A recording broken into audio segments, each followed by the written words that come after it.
para sa atin. Yan, nagluto tayo ng bawang, nagsigisa tayo ng... Hintayin lang natin maging brown ang bawang. Yan, igisa lang natin ng igisa, mga kamars.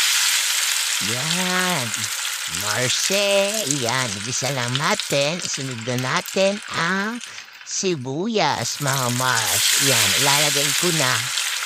Yan, ilagay na natin ang sibuyas. Ang luya, ang atay ng manok. Siyempre, lagyan natin ang pampalasa, toyo, paminta.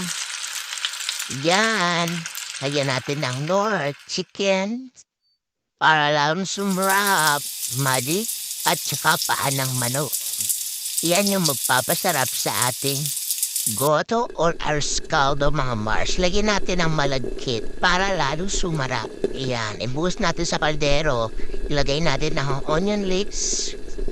Yan, haluin. Imekos-mekos, mga Mars. Yan.